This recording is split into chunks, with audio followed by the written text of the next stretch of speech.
Welcome back, guys. So we got nerfed. Just a little bit.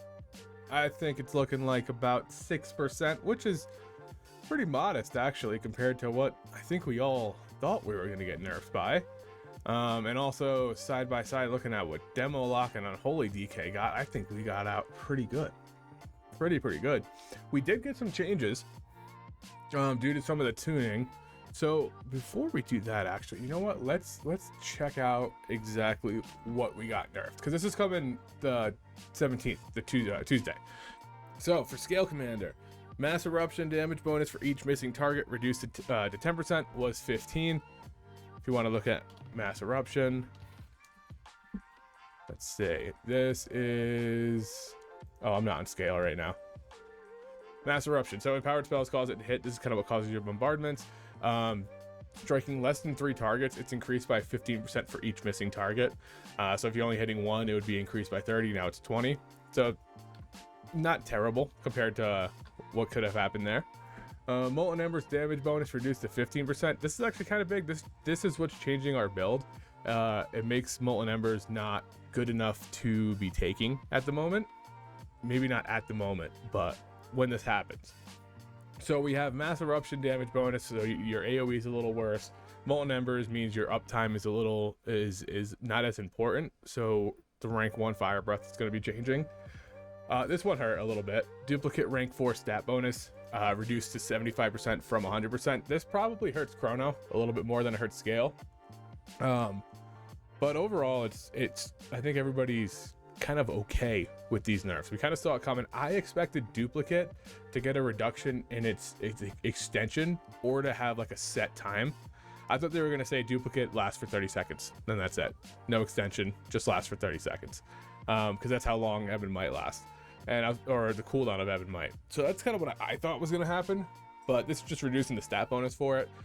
So that's okay. Now this one down here is interesting. Fixed an issue that could cause motes of possibility to apply their buff to a target other than the ally who came in contact with the mote.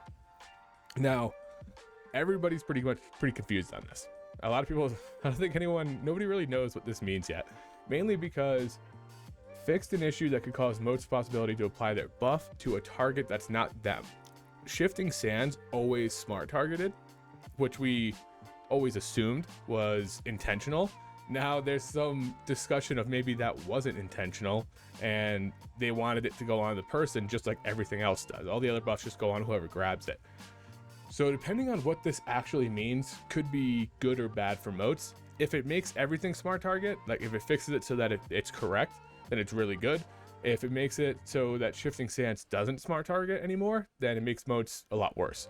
So we don't really know until Tuesday, or until we're able to test it out. So that one's kind of up in the air. But these are the 3 main focused ones. Mass Eruption getting less damage bonus, which is going to hurt your single target as Scale Commander, because you just have that naturally in single targets first thing on your hero tree. Molten Embers kind of becomes a non-starter because we don't use it anymore. Fun fact.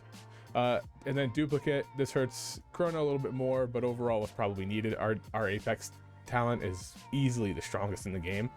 So that's not too bad. So let's dive into the new build. So right now I am on Chrono. Oh, okay. Also, we got the sims for the difference between Chrono and Scale Commander and keys. We're playing Scale Commander, boys. We're playing Scale Commander. So on 5 targets, sustained AoE, Scale Commander is almost 25% ahead of Chronowarden. 25% ahead is an insane number. That's an insane number. So I was always like, you know what, if it's 10, that's a stretch. I can maybe stomach it for playing Chrono. 5, I would have just played Chrono. 25%, we're playing Scale Commander, boys. We're playing Scale Commander. But this is what the build will look like for Chrono and rate. Chrono rate is actually 10% ahead. So Chrono is actually really ahead in rate. That's good too. And what we're doing is we're basically just dropping Molten Embers and taking Motes of Possibility. You can drop this and go into, you can drop Inferno Blessing and Interwoven if you wanted to go big modes, but then you have to play Time Skip, and Time Skip is not a lot of people's cup of tea. So rather than doing that, you're just going to do You can do interwoven threads, Inferno's Blessing. Makes it fairly straightforward to play. You don't need to do any time skip tech. You don't need to do any lineups and stuff like that. So that's probably what we're going to be playing in Chrono, especially in Prague. I don't want to be worried about time skip lineups and stuff like that, so I'm just going to be playing interwoven. Now, for Scalecommander in keys, we're going big modes. We're going all the way to the very, very end. We're dropping Infernos, we're dropping Molten, we're dropping Rumbling Earth, and we're taking Motes, Clairvoyant, and Overlord. And this is going to be with the new interwoven threads. We're not playing skip on scale, but this is what the new build's going to look like. As of right now, you know, sims change all the time. This is what we're going to be playing for scale and keys. And then we have our chronowarden build for raid. Luckily, they still both do crit haste. Nothing changes there. Both do crit haste.